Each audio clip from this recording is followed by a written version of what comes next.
Hello welcome friends, Souls Academy YouTube channel में आप सभी का स्वागत है। आज का हमारा नया टॉपिक है बफर विलियन। बफर विलियन टॉपिक जो कि अक्सर एग्जाम में पूछा जाता है और हमारी एग्जाम में की दृष्टि से इम्पोर्टेंट टॉपिक है ये हमारा बफर सॉल्यूशन। इसलिए वीडियो को एंड तक देखना है आपको, तब जाकर आपको टॉपिक क्लियरली समझ में आएगा। वीडियो शुरू से लेकर एंड तक ज़रूर देखें। तो किसी की भी वीडियो देखें, लेकिन शुरू से आप क्या करते हैं कि शुरू में देख लेते हैं। शुरू में अगर नहीं समझ में आ रहा है तो शायद आपको समझ में नहीं आए। वैसे भी अगर आप एग्जाम्पल देखें तो आप किसी भी मूवी को देखते हैं, शुरू में किसी मूवी की स्टोरी आपको समझ में नहीं आती है, लेकिन जैसे जैसे वीडियो या मूवी देखते जाते हैं तो आधी ये थोड़ी बहुत देखने के बाद समझ में आता है कि इस प्रकार की स्टोरी है इसमें और यह इसका रोल है। इसलिए वीडियो को पूरी देखना है आपको, तब जाकर आपको टॉपिक क्लियरली समझ में आएगा। तो ये बफर विलियन क्या होता है? बफर विलियन वे विलियन होते हैं जिनमें कुछ मात्रा में अम्लीय क्षार मिलाने पर बफर विलियन वे विलियन होते हैं जिसमें कुछ मात्रा में अम्लीय क्षार मिलाने पर वे अपने पीएच में परिवर्तन का विरोध करते हैं। उन्हें क्या कहते हैं? बफर विलियन कहते हैं। डेफिनेशन नोट करिए। वे विलियन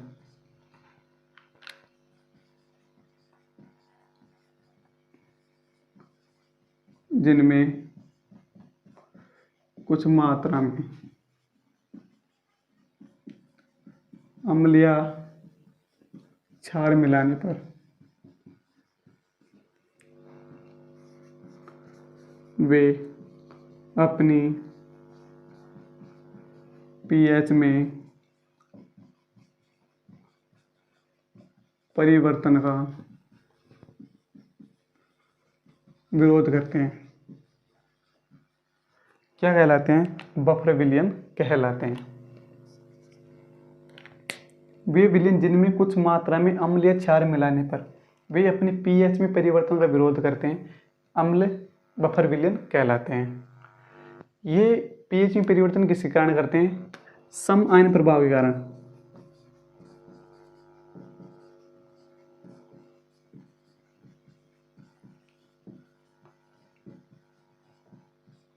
सम आयन प्रभाव के कारण पीएच में परिवर्तन का विरोध करते हैं।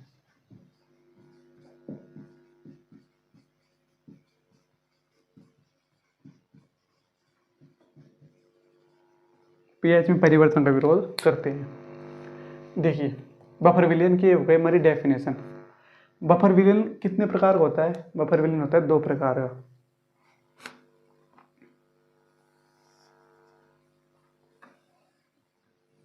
सामान्य बफर विलियन और एक होता है मिश्रित बफर विलियन।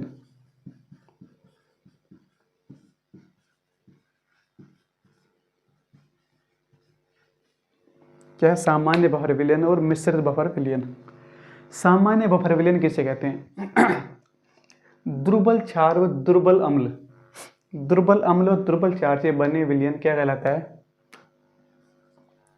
सामान्य बफर कहलाता है।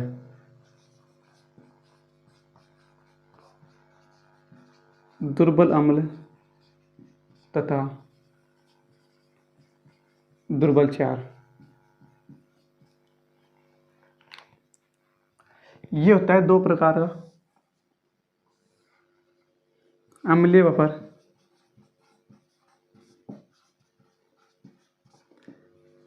क्षारीय बफर।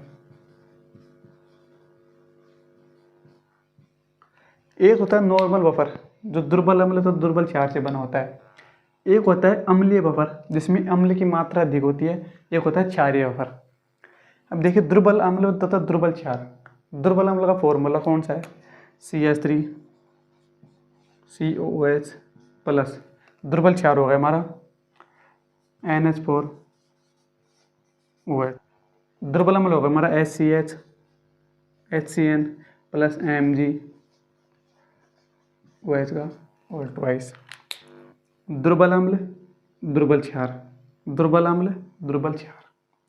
अम्लीय बफर किसे कहते हैं? अम्लीय बफर का एक फॉर्मूला होता है हमारा वीक एसिड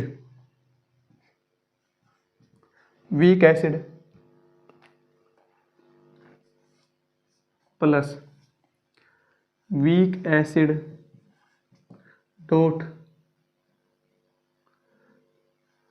स्ट्रॉन्ग बेस, वह कहलाता है हमारा अम्लीय buffer. Weak acid plus strong base, क्षारीय बफर क्या कहलाएगा? वीक बेस प्लस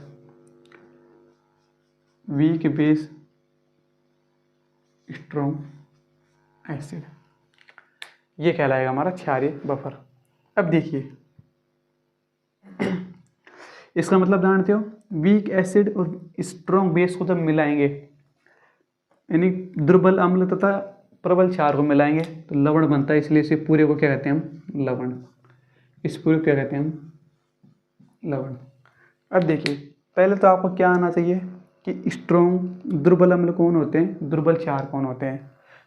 तब जाकर तो आप इसका ये फॉर्मूले में रखोगे, तब जाकर आपको पता लगेगा कि अम्लीय बफर कौन सा है, क्षारीय बफर कौन सा है। इसलिए कुछ मैं आपको नाम बता रहा हूँ, लिस्ट बता रहा हूँ, जिसमें क्या होता है दुर्बल अम्ल और दुर्बल क्षार, प्रबल अम्ल और प्रबल क्षार की हम थोड़ी सी बेसिक सी जानकारी ले लेते हैं तो हम समझ में आ जाएगा कि हमको आसानी रहेगी कि दुर्बल अम्ल ये होते हैं, प्रबल क्षार ये होते हैं। हम इसमें फॉर्मूले में रखेंगे तो हमें अम्लीय बफर प्राप्त हो जाएगा, क्षारीय बफर प्राप्त हो जाएगा। देखिए प्रबल अम्ल स्ट्रॉन्ग एसिड, फिर आता है हमारा दुर्बल अम्ल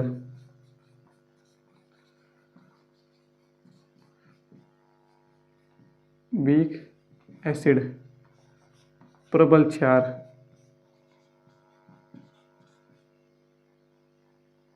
स्ट्रॉन्ग बेस, दुर्बल क्षार वीक बेस। देखिए प्रबल अम्ल HCl,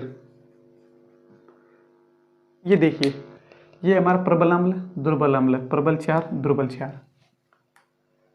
प्रबल अम्ल HCl HNO3 HiHClO4, ये हुआ है लिस्ट। अब देखिए अब अगर हमें लवण बनाना है, उसमें क्या दे रहा था? Weak acid and strong base. Weak acid कौन सी हो गई हमारी? ये रे। स्ट्रॉन्ग बेस कौन सी हो गई? ये रे। तब इसका मान लो, इसका अगर हम लवण बनाएंगे तो क्या बनेगा हमारा? यहाँ से सिर्फ अपने जल कण निष्कासित करना है,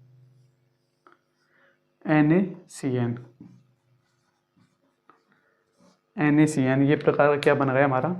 कौन सा है ये? इसमें देखिए प्रबल तो क्या है? क्षार है, दुर्बल क्या है? अम्ल है। तो ये कौन सा हो गया हमारा?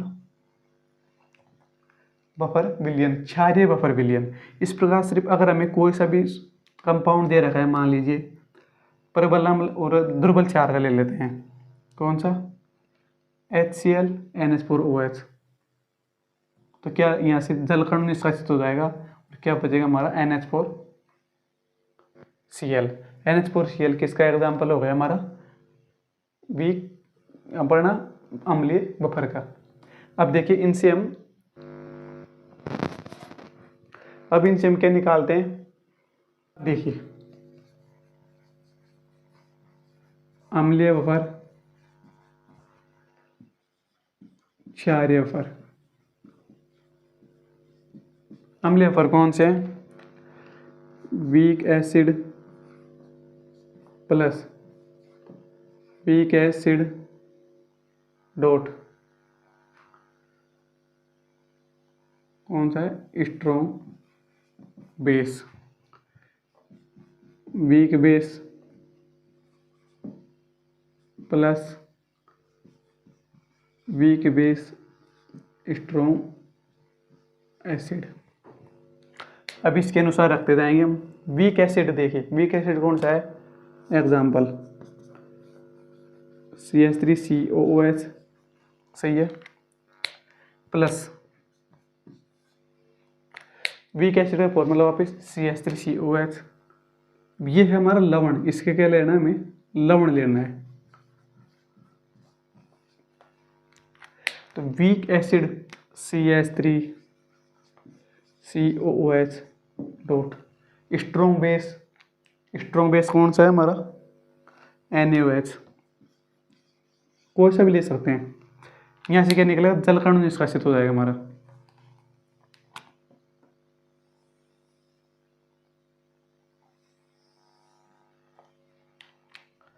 तो क्या बनेगा CH3 COONA, ये होगा हमारा। अब इसमें देखिए वीक बेस कौन सा था हमारा, NH4OH प्लस। अब देखिए NH4OH प्लस स्ट्रॉन्ग एसिड कौन सा ले लिया हमने, HCl। तो यहाँ से जल का अणु निष्कासित हो जाएगा, क्या आएगा NH4Cl। ये हो गया हमारा क्षारीय बफर। तो इस प्रकार हम ज्ञात कर सकते हैं। इसमें कोई सा भी एग्जाम्पल ले सकते हैं। एक और एग्जाम्पल देखिए, HCN प्लस HCN और NaOH को मिलाएंगे तो क्या बनेगा हमारा, NaCN। सही है। स्ट्रॉन्ग बेस लिया है हमने और वीक एसिड लिया है क्षारीय बफर में।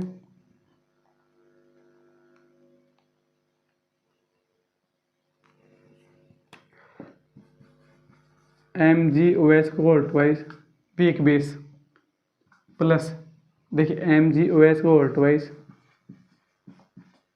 सही है, प्लस।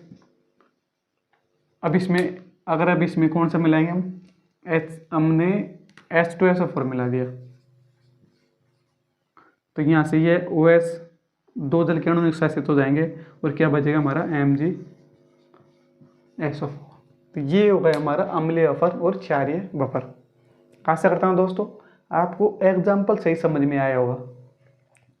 अब देखिए अगर एग्जाम में क्वेश्चन किस प्रकार आता है, एग्जाम में क्वेश्चन आता है कि NaCN किस प्रकार का बफर है, किस प्रकार का बफर है, अम्लीय बफर है क्षारीय बफर। तो हम पता लगाएंगे, इसमें हम OH और H जल कणु जोड़ देंगे, तब जाकर हमें पता लग जाएगा कि ये कौन सा है, अम्लीय है या क्षारीय है। ये दुर्बल अम्ल व दुर्बल क्षार के आधार पर हम इसे पहचान सकते हैं। अब देखिए इसके pH ज्ञात करने का फॉर्मूला ज्ञात कर देख लेते हैं, फिर हमारा टॉपिक क्लियर हो जाएगा। एक है हमारा हेंडरसन समीकरण।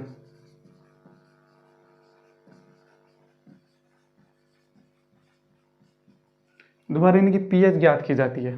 तो